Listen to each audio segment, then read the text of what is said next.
Hi friends, Scott here. Welcome to my dorm room at BMA. It's usually not this clean, honestly. I wanted to share an idea with you from a book I listened to actually a couple of months ago. And I think it applies to all of us as we are kind of stretching ourselves, learning from each other, trying to do our best to bring our community into meaningful worship.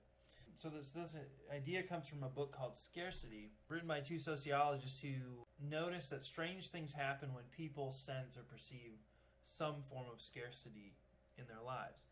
And this scarcity could be for any resource. It could be money, it could be time, it could be friends, it could be social safety, it could be confidence, it could be skills, it could be planning. So the thing that happens, they argue, is that when someone senses scarcity, they tunnel, and that's like almost literally getting tunnel vision, where the thing that is pressing the most, the thing that is the most present, even makes it into the tunnel. So let's say you have a deadline and you don't have much time. Well, everything that matters for that deadline makes it into the tunnel, but the things that seem less urgent, they're outside of the tunnel. So if you can picture what happens, you can see certain things. Your mind can deal with and hold certain things inside when it's in that tunnel, but anything outside of that tunnel doesn't exist, essentially. And this happens to us, I think, a lot in general, but especially when we're worship leading. We're up front. We come from maybe a stressful week, a week where we didn't have much time to plan or to practice. We come even sometimes with a lack of, I mentioned, confidence. I haven't led the song before, or, just this week something feels off and I just don't know if I'm into it. And then, we're all still learning instruments. We're all still getting a hold or getting a hang of different aspects. I mean, we're at different levels. All of us have lots of skill in different areas, but those areas where we're still learning and still growing, that's where I think we sense the stress, and that's sort of what contributes to this tunneling. And so I have an example from my own worship leading experience of tunneling, but this happens like a lot. I was playing for a youth rally in Washington State, and I was just the acoustic guitar player. I wasn't leading, probably wasn't even singing at that point. But I had one job, and my job was to start the song. So the things that made it into the tunnel were the key we were playing in, the chord shapes I was going to use, even when I was supposed to start. What did not make it into the tunnel, and what I think changed because I was feeling stressed, was checking in on my tempo, thinking more about my rhythm. So I started the song, I was like looking around, and suddenly like people are giving me these funny faces. I'm like, what's wrong? And then the drummer is like, too fast, way too fast. So then he has to come in and just drag us down to slow down, because I was just like speeding along. But that's just one instance. I mean, my life has been full of tunneling. The point is, how do we get around, or how do we deal with scarcity, and which causes this tunneling? Well, one way is to recognize that some of these things are limited no matter what. So time, we have a scarcity of time all the time. So how do we compensate for that? Well, there's planning. One thing we're doing now is starting to repeat songs more often, so we don't have to practice as much.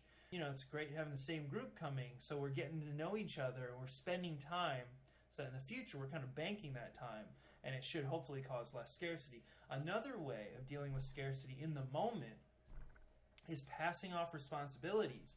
This is something I think I mentioned this last debrief, where it's totally fine if for the first song or for every song we pass off, away from the worship leader, we pass off beginning the songs, introing the songs, so that the worship leader can let the congregation into his or her tunnel.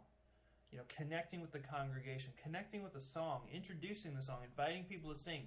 The thing is, when we're so focused on doing the song, and making it musically strong and getting it done, there are important things that don't get into the tunnel. Sometimes we're so focused on the chords and the charts, or the notes and stuff, that actually enjoying each other up front and enjoying our experience with God does not make it into the tunnel. Dealing with scarcity, one of the things is just trust the congregation that things are going to be okay even if we screw up. So social safety, I think, can feel scarce when we're up front. we're perfectionists as musicians and leaders. We want everything to go well. We want people to love what we do. We want people to enjoy worshiping with us. So we feel the stress and this pressure that kind of weighs down on our minds, and it actually affects our hands and it affects our ears. So another thing to do is just love the congregation, trust them in knowing that everything's going to be fine even if we screw up. But again, anticipate passing off as much energy, as much responsibility as you can, so that you have mental space, so that you have space in your tunnel for things that matter for the congregation, less for the band. Because if I'm in the band, there's other people in the band, we can kind of handle a lot of these things that are going on. We can start a song, or we can back you up. We can do the transition musically, but you take care of the congregation as a worship leader. Invite them at the beginning of the song, at the beginning of the set, and then guide them through the song. But so often that guidance is lost. It doesn't make it into the tunnel because of various reasons. So I think just next time we're together, let's be really intentional about trying to let important things into the tunnel, recognizing that the tunnel is going to exist, that it's going to be there. We're all going to be kind of a little bit under stress, and this could be eustress. It could be a positive thing, but certain things will not make it into the tunnel. But hopefully worship makes it in. Hopefully supporting each other and enjoying each other makes it in. And hopefully dynamics make it in. Hopefully making eye contact with the congregation makes it into the tunnel. Not just the chords, not just, the beginning, the middle, and the end, but actually relaxing to the point, where we can follow you as a leader, where you feel comfortable and safe calling out, what's coming next, knowing the stuff so well that you're just ready to go. So we can let more important things into that tunnel. But I'm looking forward to worshiping with you guys more. Love you guys. I'll see ya.